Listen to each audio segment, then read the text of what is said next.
Most important चीज़ ये समझने वाली है कि हम डरे क्यों हैं। क्योंकि मीडिया ने हमको डरा दिया इस वजह से हम डरे हुए हैं, या सब डरे हुए हैं इसलिए हम डरे हुए हैं, या कोई रीज़न है हमारे डरने के पीछे। बेसिकली जो इन्फॉर्मेशन है जिसके बेस पे हम सोच रहे हैं वो इन्फॉर्मेशन सही इन्फॉर्मेशन नहीं है, वो कंप्लीट इन्फॉर्मेशन नहीं है, वो इनकम्प्लीट इन्फॉर्मेशन है। इस वजह से हम डरे हुए हैं। अगर एक बार क्लियर हमारे पास में इन्फॉर्मेशन आ जाए, हमको क्लियरली समझ आ जाए कि एग्जैक्टली हो क्या रहा है, तो हो सकता है हमारा जो डर है वो बहुत ही कम हो जाए या फिर बिल्कुल ही खत्म हो जाए। करंट सिचुएशन ये है कि नियर अबाउट 2 लाख केसेस हो चुके हैं इंडिया में, करीब करीब 5,800 डेथ्स हो चुकी हैं, 40 लाख टेस्ट हो गए हैं। और ये सबसे इंपॉर्टेंट है समझना हमको कि इस टेस्ट का क्या रोल है, जो भी हमारा डर है उससे उसका क्या कनेक्शन है। तो अगर मैं किसी से भी पूछूंगा कि भाई आप क्यों डरे हुए हो, वो कहेंगे कि इसमें डेथ रेट बहुत ज़्यादा है। मैं कहूँगा कितना ज़्यादा है, तो वो कहेंगे 2 लाख में से 5800 की डेथ हो गई है। तो दैट मीन्स कितना हो गया डेथ रेट, नियर अबाउट 3% हो गया। 3% का मतलब कि 100 लोगों को होता है, उसमें से 3 की डेथ हो जाती है। क्या ये सच है? पहले इसको समझने की कोशिश करते हैं कि 3% ये कितना है। टेस्ट कितने हुए अभी तक? 40 लाख हुए हैं। और अगर किसी को देखना है कि कितने टेस्ट हुए हैं, कितने हो रहे हैं डेली बेसिस पे, तो एक वेबसाइट है worldometers.info, वहां पर जाकर के आप देख सकते हो कि डेली बेसिस पे कितने टेस्ट बढ़ रहे हैं, किस किस कंट्री में कितने कितने हैं, वो सब आ जाएगा उसके अंदर। तो अब ये टेस्ट समझना जरूरी क्यों है? क्या इंडिया की पॉपुलेशन 40 लाख है? नहीं है। इंडिया की पॉपुलेशन क्या है? 130 करोड़। उसमें से टेस्ट कितने हुए हैं? 40 lakh, which is not even 1%। 1% भी देखे तो 1 करोड़ 30 लाख होता है।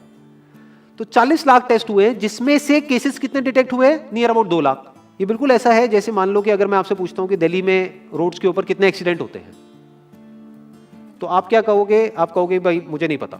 तो मैं कहूंगा पता करो, लेट्स फाइंड इट आउट कि भाई कितने एक्सीडेंट होते हैं। तो हमने क्या किया, 10 अलग अलग पॉइंट पे 10 सीसीटीवी कैमरास लगा दिए और उन सीसीटीवी कैमरास में कैप्चर करना शुरू कर दिया कि कितने एक्सीडेंट्स हो रहे हैं इन 10 अलग अलग पॉइंट्स पे। तो उसके बाद में मैंने 1 महीने बाद आपसे पूछा कि हाँ भाई दिल्ली में कितने एक्सीडेंट्स होते हैं, तो आप कह रहे हो दिल्ली के 10 एक्सीडेंट होते हैं। तो मैं कहूंगा आपको कैसे पता? आप कहोगे भाई हमने कैमरास लगाया, उसमें कैप्चर हुआ, हमारे पास में प्रूफ है। तो मैंने कहा लेकिन क्या 10 ही जगह है जहां पे वो कैमरास लग सकते हैं? दिल्ली में ऐसी कितनी जगहें हैं जहां पे कि कैमरास लग सकते हैं, लगने चाहिए अगर एक्चुअल में हमको डिटेक्ट करना है। तो सिर्फ ये नहीं ना कि उस 10 के बेस पे हम बोले कि भाई 10 एक्सीडेंट हो रहे हैं, क्योंकि दिल्ली में एक्चुअल में तो हजारों एक्सीडेंट्स हो रहे हैं डेली के। तो ये सारी हमारी कैलकुलेशंस ही गलत हो गई। इसलिए इसमें टेस्टिंग का बहुत बड़ा रोल है। मीडिया में जहां पर भी आ रहा है वहां पर डेली ये आ रहा है कि अच्छा कुछ दिन पहले तक 5,000 केसेस आ रहे थे, अब 6,000 केसेस बढ़ गए हैं, अब 7,000 केसेस हो गए हैं, 8,000 केसेस हो गए हैं। बट कोई ये नहीं देख रहा कि उसके साथ साथ में टेस्ट भी बढ़ रहे हैं। तो अब एक्चुअल में डेथ रेट कितना है उसको कैलकुलेट करना बहुत जरूरी है। उसी के बेस पे डिसीजन निकलेगा कि इससे हमको डरना चाहिए या नहीं डरना चाहिए। किसी भी बीमारी से हमको डरना चाहिए या नहीं डरना चाहिए, that is not on the basis of कि उसका इलाज है या नहीं है, क्योंकि इलाज तो अभी तक सर्दी जुकाम का भी नहीं है, सर्दी जुकाम की भी कोई वैक्सीन नहीं है। क्या हम उससे डरते हैं? नहीं डरते हैं। क्यों? क्योंकि ज्यादा लोग नहीं मरते हैं। तो सबसे पहले डेथ रेट कैलकुलेट करते हैं कि एग्जैक्टली कितना है। कितने टेस्ट हुए? 40 लाख टेस्ट हुए, उसमें से 2 लाख लोगों को हुआ, तो नियर अबाउट एवरेज कितनी आई? 5% की। अगर यही हमने 4 करोड़ टेस्ट करे होते तो कितने डिटेक्ट हो गए होते अब तक? 20 लाख हो जाते। 40 करोड़ करे होते तो कितने हो जाते? 2 करोड़ हो जाते। टोटल अगर कर लिए होते हमने टेस्ट 130 करोड़ का, तो कितना नंबर निकल करके आ जाता? Near about 5 crore. इसका मतलब 5 करोड़ लोगों को या तो आज की डेट में है या हो चुका है। और एक और मजे की बात यह है कि कोरोना में ऐसा नहीं है कि जिसको भी होता है उन सबके सिम्टम्स आते हैं। 80% से ज्यादा जो केसेस होते हैं वो असिम्टोमेटिक होते हैं, उनमें कोई सिम्टम्स नहीं आते हैं। यानी अगर मुझे हो गया है और मैं ठीक भी हो गया हूं तो मुझे पता तक नहीं है। वो तब मुझे पता लगेगा अगर मैं अपने टेस्ट कराऊंगा जिसको एंटीबॉडी टेस्ट बोलते हैं, और मेरी बॉडी में एंटीबॉडीज मिलेंगी, तब मैं कह सकता हूं कि हाँ मेरे को था और वो ठीक हो गया है। तो अभी अगर हम बेसिक सी कैलकुलेशन करें तो 5 करोड़ निकल करके आ रहा है नंबर। उसमें से डेथ कितनी हुई है? 5,800। तो 5 करोड़ में से 5,800 डेथ हुई है। पहले तो इसको कैलकुलेशन को हमको ठीक करना है। डेथ को अंडर रिपोर्ट करने का कोई तरीका नहीं है, बल्कि ओवर रिपोर्ट किया जा सकता है। ओवर रिपोर्ट कैसे? फॉर एग्जांपल आपकी बॉडी में टेस्ट हुआ, आपकी बॉडी में मिला कोरोना वायरस, लेकिन आपके अंदर पहले ही बहुत सारी प्रॉब्लम्स चली रही थी, तब भी आपकी किसी ना किसी वजह से डेथ होने ही वाली थी। बट क्योंकि ये कोरोना आया आपकी बॉडी में, इस वजह से आपकी डेथ हो गई, तो ये ट्रिगर कर गया। तो ये जो 5800 का नंबर है, ये इससे कम तो हो सकता है, इससे ज्यादा होने के चांसेस बहुत कम है। बट एक बार को हम मान लेते हैं कि इतना ही है नंबर, ना कम है ना ज्यादा है, तो कितनी परसेंटेज निकल करके आई? 5 करोड़ में से अगर 5800 डेथ्स हुई हैं तो क्या परसेंटेज निकल करके आई? Near about 0.01%। ये उससे बहुत कम है जितनी डेथ्स हमारे यहां पे होती हैं रोड एक्सीडेंट की वजह से। हर साल की अगर हम एक कैलकुलेशन देखें तो 1.5 लाख से ज्यादा डेथ हो जाती है इंडिया में रोड एक्सीडेंट्स की वजह से। हर 4 मिनट में एक डेथ होती है रोड एक्सीडेंट की वजह से। और अगर अभी आप देखोगे सड़कों पे एक बहुत ही फनी चीज नजर आ रही है, टू व्हीलर पे जा रहे हैं, मास्क सबने लगाए हुए हैं, कभी भी नोट करना इस चीज को, हेलमेट नहीं पहने हुए, हेलमेट बहुत कम लोगों ने पहने हुए हैं। इससे हमको क्या समझ आ रहा है, क्या ये समझदारी है, बेवकूफी है? क्योंकि हेलमेट ना लगाने की वजह से उनके मरने के चांसेस उससे बहुत ज्यादा है, कई गुना ज्यादा है जितना कि कोरोना से मरने के उनके चांसेस है। तो ये डर है जो चारों तरफ फैल रहा है और मीडिया डर को और बढ़ाता चला जा रहा है। और क्योंकि सही इंफॉर्मेशन किसी के भी पास में नहीं है या सही कैलकुलेशन किसी के पास में नहीं है, ये जो अभी हम कर रहे हैं इसको मैथमेटिकल मॉडलिंग बोलते हैं। यानी एक डेटा को देख करके एक मॉडलिंग करी जाए और फिर समझा जाए कि एक्चुअल में जो सही डेटा है वो क्या है। ये नहीं कि लिमिटेड डेटा के बेस पे हम कोई भी कंक्लूजन ड्रॉ कर लें और उसके बेस पे डरते रहें। तो अगर इसका डेथ रेट 0.01% है तो हम सब इतना डर क्यों रहे हैं? क्या कुछ और है जिससे हमको डरना चाहिए, जिससे हम नहीं डर रहे हैं, जिसके बारे में कोई बात नहीं कर रहा है, जो इससे लाख गुना ज्यादा भयानक है? मतलब कोरोना से लाख गुना ज्यादा खतरनाक कुछ है जिससे हम नहीं डर रहे हैं और इससे हम डर रहे हैं। वो क्या है जिससे हमको डरना चाहिए? अनएम्प्लॉयमेंट। अभी पीछे कुछ आर्टिकल्स आए थे न्यूज़पेपर में जहां पे एक फिगर आई थी निकल करके, I am not too sure ये फिगर कितनी सही है कितनी नहीं है, जहां पे आया था कि 13 करोड़ लोग अनएम्प्लॉयड हो गए। इस फिगर से हमको डरना चाहिए। 13 करोड़ लोग अनएम्प्लॉयड होने का मतलब हम समझते हैं कि इसका मतलब क्या है? इसका मतलब ये, अगर इकोनॉमी पॉइंट ऑफ व्यू से देखोगे, कि ये जो 13 करोड़ लोग हैं ये अपने जो खर्चे हैं वो बहुत ही लिमिट में कर देंगे। जिस बंदे की नौकरी चली गई है, क्या वो जाकर के मार्केट में नए कपड़े खरीदेगा? क्या अपने बच्चों के लिए खिलौने खरीदेगा?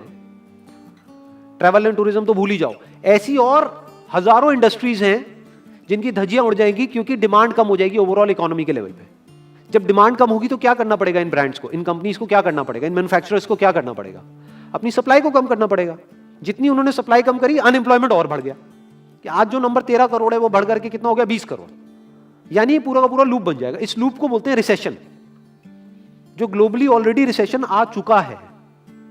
और अगर यही रिसेशन और डीप होता चला जाए तो उसको बोलते हैं डिप्रेशन, जहां से एक इकोनॉमी को बाहर आने में 5 से 10 साल लगते हैं। तो इकोनॉमी का पहले ही बुरा हाल था, प्लस इस कोरोना की वजह से और बुरा हाल हो गया है, प्लस जो रहा सहा हमारा जो अपना डर है वो सिचुएशन को और खराब करता चला जा रहा है। और इस डर को हर कोई बढ़ा रहा है, कोई भी कम करने का काम नहीं कर रहा है।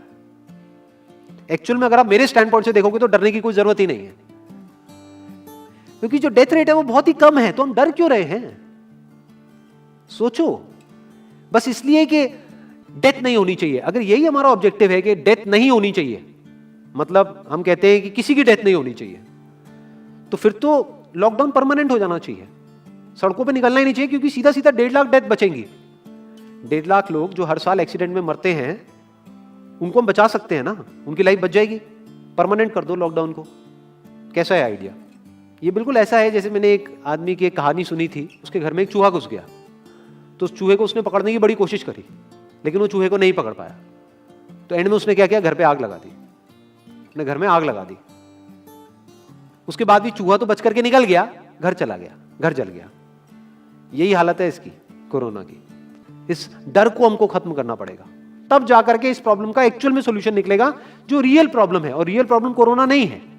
रियल प्रॉब्लम क्या है? हमारी जो इकोनॉमी है। रियल प्रॉब्लम क्या है? अनएम्प्लॉयमेंट। तो इस वीडियो के थ्रू मैं अपनी एक हम्बल रिकमेंडेशन देना चाहूंगा गवर्नमेंट ऑफ इंडिया को, या जो भी लोग एक पर्टिकुलर पोजीशन पे हैं उन लोगों को, कि हमको टेस्ट करने कम करने हैं, टेस्ट बढ़ाने नहीं है। अभी हम गलती क्या कर रहे हैं? टेस्ट बढ़ाते चले जा रहे हैं, जिसकी वजह से केसेस बढ़ते चले जा रहे हैं, जिसकी वजह से डर बढ़ता चला जा रहा है। गवर्नमेंट क्या एक क्राइटेरिया नहीं बना सकती कि जो क्रिटिकल केसेस है बस उन्हीं का टेस्ट करो, क्योंकि उन्हीं को हॉस्पिटल में एडमिट करने की जरूरत है, तो उन्हीं का टेस्ट होना चाहिए ना। जो वैसे ही ठीक हो रहे हैं, अपने आप ही ठीक हो रहे हैं, जिनको माइनर सिम्टम्स हैं और वो खुद ही ठीक हो रहे हैं, उनका टेस्ट करने की क्या जरूरत है? उससे तो पैनिक और बढ़ेगा। अगर टेस्ट कर भी दिया तो हम करने क्या वाले हैं? उनको क्या हॉस्पिटल में एडमिट करने वाले हैं? नहीं, घर पे क्वारंटाइन करने वाले हैं। अभी जो क्वारंटाइन वाला फंडा है, ये भी जब बेस छोटा होता है तब तो काम करता है, जब करोड़ों में हो जाता है तब काम नहीं करता है। मैं अगर एग्जांपल से समझाने की कोशिश करूं जो मेरी थॉट प्रोसेस है उसको, इमेजिन करो ये एक ऐसी सिचुएशन है कि हम एक घर में है और चारों तरफ से बाढ़ आई हुई है, और ये जो घर है हमारा वो ऐसा है, इसको इमेजिन करो जहां पे हजारों दरवाजे हैं। तो हम क्या करें? इसमें से एक दरवाजे को पकड़ लें और उसी को पक्का करते चले जाएं। ये है क्वारंटीन, और बाकी के हजारों खुले पड़े हैं। एक को हम पक्का करते चले जा रहे हैं क्योंकि यहां से पानी अंदर नहीं आना चाहिए। इंडिया की पॉपुलेशन क्या है? 130 करोड़। टेस्ट कितने हुए हैं अभी तक? 40 लाख। दिल्ली के कितने हो रहे हैं? 1 लाख। महीने के कितने हुए? 30 लाख। साल के कितने हुए? 3 करोड़ 60 लाख। तो यानी कि अगर हमको सबका टेस्ट करना है तो कितने साल लगेंगे? 36 साल। तो जब हमको दिख रहा है साफ साफ कि हम सबका टेस्ट कर ही नहीं सकते, तो हम टेस्ट क्यों बढ़ाते चले जा रहे हैं? या तो सबका टेस्ट करो और सब में से सबको देख करके सबको क्वारंटाइन कर दो। ये बिल्कुल ऐसा हुआ कि वो जो घर है जिसकी मैंने अभी बात करी, या तो उसको हर तरफ से सिक्योर करो कि अगर उसके 1000 दरवाजे हैं तो एक को बंद मत करो, सारे बंद कर दो। तब आप कह सकते हो कि यहां पानी अंदर नहीं आएगा, कि हमने 130 करोड़ लोगों का टेस्ट कर लिया है, उसमें से केसेस निकल गए हैं 6 करोड़ और 6 करोड़ को हमने क्वारंटीन कर दिया है। अब ये आगे नहीं फैलेगा, अब 6 करोड़ से 10 करोड़ पे नहीं जाएगा। बट हमने टेस्ट ही करे 40 लाख, जिसमें से केसेस आए 2 लाख। अगर इन 2 लाख को हमने क्वारंटीन कर भी दिया तो बाकी करोड़ों लोग तो बाहर घूम रहे हैं ना, तो उससे होगा क्या? तो अब हमको समझ जाना चाहिए कि इसको रोकने का कोई तरीका नहीं है। तो अब इसका प्रैक्टिकल सॉल्यूशन क्या है? गवर्नमेंट की तरफ से हमको सिर्फ ये इंफॉर्मेशन चाहिए कि भैया अभी कितने बेड्स ऑक्यूपाइड हैं आपके स्टेट में, और अभी कितने और आपने अरेंजमेंट कर रखा है और कितने और कर सकते हो। अब वो बेड चाहे किसी हॉस्पिटल में हो चाहे किसी होटल में हो।